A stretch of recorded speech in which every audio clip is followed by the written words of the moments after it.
सदन जी का जन्म कहां हुआ? कसाई कुल में, जहां पशुओं का वध करना एक स्वाभाविक वृत्ति है, निंदनीय। निंदनीय, किसी भी जीव की हिंसा करना निंदनीय कार्य है। देखो, पर कभी कभी ऐसे महापुरुषों का प्रभाव प्रकाशित होता है कि कुल कर्म छू भी नहीं सकते। सदन जी जैसे स्वर्ण कसौटी पे कसा जाए तो खरा निकले, ऐसे खरे महाभागवत थे। उनके हृदय में एक बार कुछ रिश्ते नातेदार आए, बच्चे ही थे, तो पिता एक छोटा बछड़ा लाए थे। वहां तो कटते ही रहते थे। पिता ने कहा कि ज्यादा तो इसमें मांस नहीं, इसकी टांगों में मांस है, पहले तो फिर अपने अतिथि का स्वागत करते हैं। सदन जी ने जब सुना उसके पास गए, तो लिपट कर रोए, बच्चे थे, बछड़े से। ऐसा ऐसा मेरे पिताजी कह रहे तुम्हें काटा जाएगा, और ऐसे दुलार कर रहे। बछड़े के भी देखा आंसू निकल रहे। हर जीव को पता है, कष्ट का पता होता है। तो उसने कहा एक भागवती महापुरुष का जीवन बदलना है, इसलिए मानो बछड़े ने कहा कि तुम अपने पिताजी से कह दो, उचित तो यह है कि पहले मेरी गर्दन काटे। तो सदन जी ने कहा ऐसा क्यों? बोले क्योंकि मैं पूर्व में ऐसा था, तुम्हारे पिताजी पशु थे और मैंने इनकी गर्दन उड़ाई है, तो मैं अब पशु बना हूं, इनसे कह दो तुम्हें गर्दन ही काटनी चाहिए, पहले जिंदा टांग मत काटो, मैंने तुम्हें इतना कष्ट पूर्व में नहीं दिया था, सीधे गर्दन काटी थी। इसका मतलब जो कर्म किया जाता है उसका फल मिलता है पक्का। मैंने पूर्व में तुम्हारे पिता की गर्दन काटी थी इस जन्म में, इसीलिए मुझे पशु बनना पड़ा, और तुम्हारे ही पिता मेरी गर्दन काटेंगे पक्का, तुम रोक नहीं सकते क्योंकि वो विधान है। पर वो पहले टांग ना काटे, पहले गर्दन काटे। अब ये घटना उनको बहुत चुही। जीव को अपने कर्म का फल भोगना पड़ता है जन्म जन्मांतरों में। बच्चे ही थे, कुछ संत मंडली जा रही, यही है मत की रति गति भूति भलाई, जब जे जतन जहां जे पाई, सो जानो सत्संग प्रभाव। सत्संग का एक अमोघ प्रभाव होता है। वो संतों के सामने गए, चरणों में लौट गए, बालक थे। संत जनों ने उठो उठो बच्चे, तो रोते हुए बोले कि हर कर्म का फल जीव को भोगना पड़ता है, कोई ऐसा साधन है जिससे कर्म का फल ना भोगना पड़े और जीवन मुक्त हो जाए, जीव मुक्त हो जाए? उनका भगवान का निरंतर नाम रटना, श्री हरि हरि नाम निरंतर रटे और स्वयं किसी जीव को कष्ट ना दे और संतों का संग करता रहे तो जीवन मुक्त हो जाएगा। बस छोटे से बालक सदन जी में बात बैठ गए, बस अंदर शुरू कर दिया, हरि श्री हरि श्री हरि श्री हरि। संतों की बात मान ले तो परम पद जेब में है। अब पिताजी जब तक रहे तब तक वो वध करते रहे जीवों का, लेकिन सदन जी ने कभी कभी किसी का वध नहीं किया। वो कुल परंपरागत मांस खरीद लाते और उसी को मुनाफा करके बेचते और परिवार का पोषण करने लगे। एक दिन ये रास्ते में आ रहे थे तो किसी साधु का बटुआ ढीला होगा तो शालिग्राम भगवान गिर पड़े। इन्होंने उठाया कि अच्छा चमकता हुआ कोई पत्थर है, शालिग्राम भगवान को लाए तो उन्होंने अंदाज में कि आधा 1 किलो के वजन का काम तो करेंगे, तराजू में रख दिया। हरि श्री हरि श्री हरि श्री हरि, हर समय नाम जपना। ये तो बचपन से शुरू था संतों की कृपा से, और भगवान से अंदर से समर्पण था। ये नहीं जानते थे कि शालिग्राम भगवान है, देखा ही नहीं था कभी भगवान के शालिग्राम रूप को। अब जैसे कोई कहता कि 5 किलो दो तो 5 किलो शालिग्राम बन जाते, 2 किलो तो 2 किलो दो। अब तो बहुत बढ़िया काम की बाट बदलने की जरूरत नहीं, एक ही बाट में जितना मांगो उतना दे दे और ठीक वजन उतना ही होता, कभी किसी को संशय नहीं हुआ। एक दिन वो संत समागम करते ही थे तो एक संत भगवान आए। कोई इनके यहां ये भेद नहीं मानता था कि ये अमुक कुल के, क्योंकि इतने महाभागवत थे। संतों के चरणामृत लेना, उनके पास बैठकर सत्संग करना, तो संत जन इनके यहां आकर के बैठते थे। इनके यहां आकर के थोड़ी देर भगवत चर्चा, बड़े उच्च कोटि के भाव सदन जी के प्रकाशित थे। तो एक संत भगवान ने देखा कि ये तो बड़े सिद्ध शालिग्राम है, इनमें तो चक्र का चिन्ह भी है और ये इससे मांस तोलते हैं। अश्रुपात होने लगे संत जी के, ऐसा अनर्थ करते हो तुम, भगवान के भक्त हो। संत जी ने सदन जी से बताया कि ये जानते हो तुम्हारे बांट नहीं है, स्वयं शालिग्राम भगवान है, और इतना घृणित कार्य कि तुम इनसे एक तरफ मांस और एक तरफ शालिग्राम।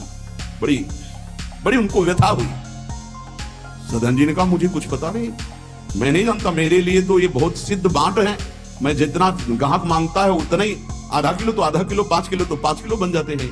आप देखो, अपने कुल कर्म को कर रहे हैं और नाम जप कर रहे हैं और संतों की कृपा है।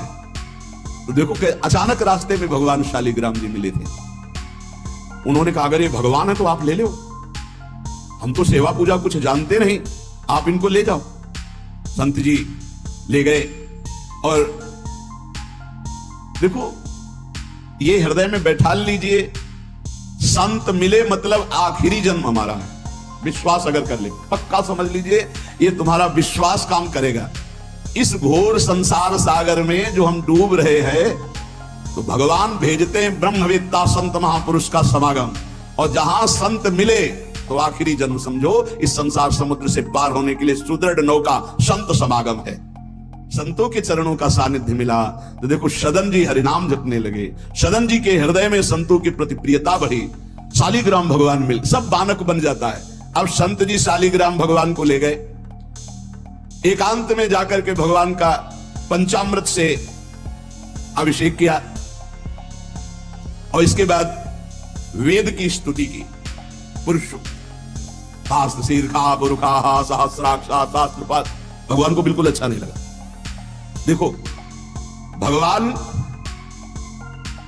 प्रीति चाहते हैं, सिद्धांत एक अलग होता है। इसीलिए कल हम ऊपर कुछ साधकों से कह रहे थे कि किसी भी साधक को ठाकुर जी में जिस रूप में आसक्ति हो उसको ठेस नहीं पहुंचानी चाहिए, क्योंकि पता नहीं कितना आसक्त हो आप देख करके अच्छा चलो ऐसे नहीं कर, वही ओहो धन्य भाग, कितने सुंदर आपके ठाकुर जी है, बहुत सुंदर, आप खूब प्यार कीजिए, क्योंकि पता नहीं वो कितनी गहराई से प्यार कर रहा है आप, तो उसका हृदय बहुत दुखी हो जाएगा। भक्त का हृदय दुखी हुआ तो आपकी उपासना में फर्क पड़ जाएगा। संत जी को लगा था कि कसाई कुल में जन्मे, मांस का उधर पल्ला इधर ठाकुर क्या अपराध कर रहा है, उनको ऐसा बाहरी दृष्टि में लगता भी ऐसा ही है। जरा भी भाव किसी भी संत जो भगवत मार्ग के प्रति है, जाति पक्ष में रूप पक्ष में इनके तेज तो है नहीं, ये तो ऐसे बिल्कुल नहीं, सावधान, पता नहीं कौन किस कोटि का उच्च कोटि का महापुरुष आपका चिन्ह। उन संत बहुत अच्छे संत थे और उनके मन में बात आ गई कि जाति के दो कसाई, काम तो नीचे ही है, मांस देखो नहीं जाना भगवान की महिमा, हम समझ रहे थे उच्च कोटि के, और वो बहुत उच्च कोटि के महापुरुष सदन जी, निरंतर नाम जप, और एक खास बात थी सदन जी में दैन्यता कि मैं तो किसी योग्य नहीं, और उनको पता भी नहीं था कि शालिग्राम भगवान है। संत जी ने बड़ा अभिषेक किया, वेद स्तुति की, भगवान को भोग लगाया, बड़ी प्रसन्नता से उच्च सिंहासन पर विराजमान किया। भगवान उसी समय आकाशवाणी हुई, ए साधु मुझे ये तुम्हारी वेद स्तुति बिल्कुल पसंद नहीं, तुम्हारा ये पंचामृत स्नान भोग, तुम मेरे भक्त पर नीच बुद्धि करके मुझे लाए हो ना, ये मुझे तुम क्या समझते हो, वेद मेरी श्वासों से ही तो प्रकट हुए हैं। वेद क्या है, भगवान की श्वासों से वेद का प्रादुर्भाव हुआ, चारों वेद भगवान के श्वासों से प्रकट हुए, जाकी श्वास वेद श्रुतिचारी, जिनकी श्वासों से चारों वेदों का प्रादुर्भाव हुआ। मैं वेद की स्तुति और गंगा जल से उतना प्रसन्न नहीं होता जितना मैं अपनेपन के भाव से, मेरे सदन जी हैं और मैं सदन जी का हूं, मैं बिल्कुल तुम्हारी सेवा से प्रसन्न, मैं अपराध मानता हूं कि तुम वहां से मुझे लाए हो। साधु जी यह बात सुनकर एकदम घबरा गए, शालिग्राम भगवान को लिया दौड़ते हुए सदन जी के पास गए और गदगद स्वर में कहा मैंने भारी अपराध कर दिया, ठाकुर जी को अप्रसन्न कर दिया, मैंने आपके प्रति भाव किया कि आप कसाई कुल में आपका अधिकार ठाकुर का नहीं है, इसलिए आप ठाकुर जी को नहीं जानते हो, आप ऐसा ये लो। ठाकुर जी अप्रसन्न हो गए हमसे, हमने तो पंचामृत से गंगा जल से सब अभिषेक किया, पुरुष सूक्त का पाठ किया, ले इसलिए ठाकुर जी को आप स्वीकार करो। विधि पूर्वक सेवा से ठाकुर जी प्रसन्न नहीं हुए, अपनेपन से ठाकुर जी को सबसे ज्यादा अपनापन प्रेम भाव। सदन जी शालिग्राम भगवान अब जो देख रहे हैं वो दूसरा भाव, ये भगवान है, मुझे तो अभी तक पता ही नहीं था। साधु जी जब चले गए तो कहा अब तौलने के काम में तो नहीं, एक सुंदर नवीन कपड़े में ऐसे गले पे लगा लिए, ठाकुर जी गले पे डाले। भगवान रीझते हैं भक्त की अपनेपन की प्रीति में, जो चाहे वो प्राप्त कर सकता है, सिर्फ अपनापन प्रभु को चाहिए। हम यही कहते हैं बार बार कि अपनेपन पे कुल्हाड़ मत चलाओ, विश्वास पर कुल्हाड़ मत चलाओ, साधना बने ना बने लेकिन हमारे माई श्यामा जी को राज पार हो जाओगे, हमारी बात मान लो। श्री जी सिर्फ अपनेपन को देखती है, सिर्फ अपनेपन को। श्री सदन जी ने निज हृदय से लगाया और आंसू बहने लगे कि प्रभु मुझे तो आपका ज्ञान ही नहीं किया भगवान। आंसू से अभिषेक, नाथ अभी तक तो मैं आपको जानता नहीं था, बड़ा अपराध हुआ, लेकिन आज मैं, जब आप हमें इतना प्यार करते हैं, जब साधु ने बताया कि मुझे भगवान ने कहा है कि मैं जितना सदन जी को प्यार करता हूं उनकी मैं भावना से प्रसन्न, तुम्हारी सेवा से नहीं, उनको अद्भुत वैराग्य हो गया। बोले आज के बाद घर परिवार में ही नहीं रुकूंगा, अब केवल भगवान का होकर वैराग्य भाव से जीवन भगवान को समर्पित करता हूं। शालिग्राम जी गले में टांगे और कहा पहली यात्रा जगन्नाथपुरी, पहले जगन्नाथ जी के दर्शन करूंगा जाकर, पूरा जीवन अब भगवान के लिए। भगवान देखो कैसे कृपा करते। बचपन में संतों से उपदेश मिला, नाम जब शुरू किया, ऐसे उच्च कोटि के महात्मा के ऐसा कार्य करने पर भी सब संत उनके यहां जाते थे, और उसका परिणाम हुआ कि घोर वैराग्य युक्त होकर भगवान के अनुराग में घर से चल दिए। श्री सदन जी कुटुंब परिवार कुल व्यापार सब छोड़कर जगन्नाथ जी के दर्शन के लिए चले। कुछ दूर चलने पर यात्रियों का समुदाय दिखाई दिया जो जगन्नाथपुरी जा रहे थे, तो उनके संग हो गए। तो उन लोगों ने कुछ ने पहचान कर ली कि अरे तो कसाई कुल के हैं, और तो सब दूर दूर छूना भी नहीं चाहते थे। यही बहुत बड़ी चूक हो जाती है, जो भगवान को समर्पित हो जाए उसमें कभी जाति पक्ष ना देखे, नहीं बहुत बड़ी हानि हो जाती है। राजसूय यज्ञ में सुपच वाल्मीकि को आदर सहित पवाकर पूर्ण यज्ञ करवाई भगवान ने। ये बात ध्यान रखना है, अपने जात अभिमान में आकर कभी किसी भक्त का अपमान न कर दे कि वो नीच कुल का है, ऐसा कुछ। जब ये देखा सदन जी ने कि ये लोग घृणा करते हमसे, तो खुद अलग हो गए। सदन जी बड़े पुलकित है कि आज जगन्नाथ जी के दर्शन होंगे। एक जगह देखा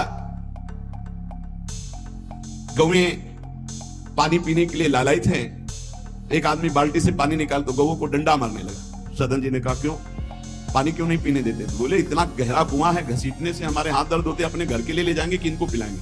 उनका अगर आप कृपा करें कुछ समय हमें दे दें बाल्टी और मैं भरूं, तो बोले मुझे भी कोई परेशानी नहीं। भर भर करके 2500 गाय थी, सबको पानी पिलाया।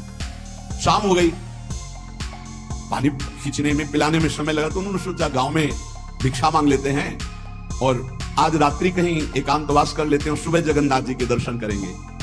बहुत कठिन है, वैराग्य लेकर भगवान के मार्ग में परम दयालु स्वभाव श्री सदन जी जगन्नाथ जी के दर्शन करते। रास्ते में एक घर में आवाज लगाई भिक्षाम दे।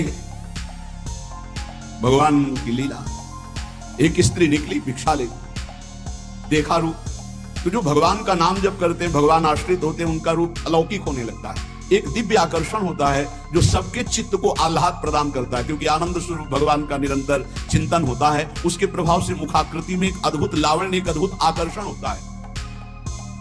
वो स्त्री ने देखा कि नवयुवक भिक्षु तेजस्वी, वो रीझ गई, देखते ही रीझ गई, और उसने कहा कहीं मांगने की जरूरत नहीं, आप यहां बैठो और भोजन करो। सदन जी ने कहा हमें पाना तो है ही, जब आप पवाने के लिए कह रहे तो पवा दीजिए, स्वाभाविक, क्योंकि अभी वैराग्य मार्ग में निकले।